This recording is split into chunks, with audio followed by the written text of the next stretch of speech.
A New Simile for the Ladies with Useful Annotations by Dr. Sheridan 1 1733 by Jonathan Swift. To make a writer miss his end, you've nothing else to do but mend. I often tried in vain to find a simile too for womankind. A simile, I mean to fit him in every circumstance, to hit him through every beast and bird.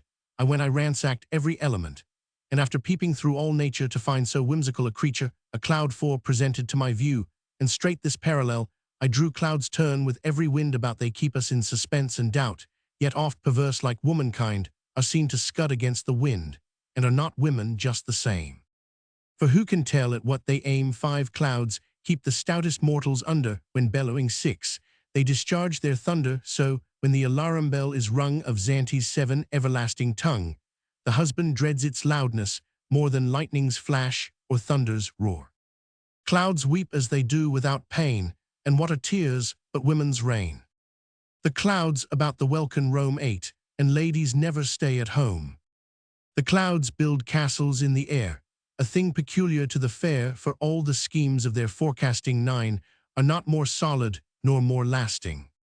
A cloud is light by turns, and dark. Such is a lady with her spark now, with a sudden pouting gloom, she seems to darken all the room again. She's pleased his fears beguiled, and all is clear when she has smiled. In this they're wondrously alike. I hope the simile will strike, though in the darkest dumps you view them stay, but a moment you'll see through them.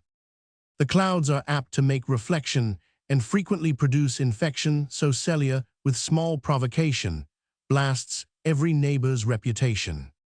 The clouds delight in gaudy show, for they like ladies have their beau. The gravest matron will confess that she herself is fond of dress.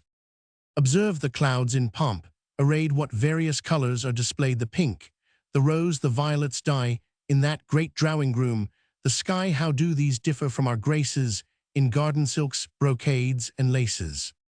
Are they not such another sight, when met upon a birthday night? The clouds delight to change their fashion, dear ladies, be not in a passion, nor let this whim to you seem strange, who every hour delight in change. In them and you alike are seen the sullen symptoms of the spleen. The moment that your vapors rise, we see them dropping from your eyes. In evening fair you may behold the clouds are fringed with borrowed gold, and this is many a lady's case, who flaunts about in borrowed lace. Grave matrons are like clouds of snow, their words fall thick and soft and slow, while brisk coquettes like rattling hail our ears on every side assail. Clouds, when they intercept our sight, deprive us of celestial light, so when my Chloe I pursue, no heaven besides I have in view. Thus on comparison, you see in every instance they agree, so like, so very much the same, that one may go by t'other's name. Let me proclaim it then aloud that every woman is a cloud. Footnote 1. The following footnotes, which appear to be Dr. Sheridan's, are replaced from the Irish edition. Footnote 2. Most ladies in reading call this word a smile, but they are to note, it consists of 3 syllables. Simile, in English, a likeness. Footnote 3. Not to hurt them. Footnote 4. Not like a gun or pistol. Footnote 5. This is not meant as to shooting, but resolving. Footnote 6. This word is not here to be understood of a bull, but a cloud which makes a noise like a bull when it thunders. Footnote 7. Xanti, a nickname for Xantip, that scold of glorious memory, who never let poor Socrates have one moment's peace of mind, yet with unexampled patience he bore her pestilential tongue. I shall beg the lady's pardon if I insert a few passages concerning her, and at the same time I assure them it is not to lessen those of the present age who are possessed of the like laudable talents, for I will confess that I know 3 in the city of Dublin, no way inferior to Xantip, but that they have not as great men to work upon. When a friend asked Socrates how he could bear the scolding of his wife Xantip, he retorted, and asked him how he could bear the gaggling of his geese. But my geese lay eggs for me, replied his friend. So doth my wife bear children, said Socrates. Diog, Laert being asked at another time by a friend how he could bear her tongue. He said she was of this use to him, that she taught him to bear the impertinences of others with more ease.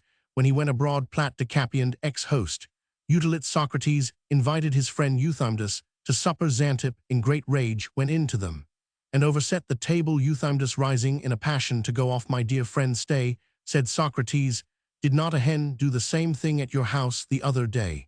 And did I show any resentment?" Platte. Iracohibenda, I could give many more instances of her termagancy, and his philosophy, if such a proceeding might not look as if I were glad of an opportunity to expose the fair sex.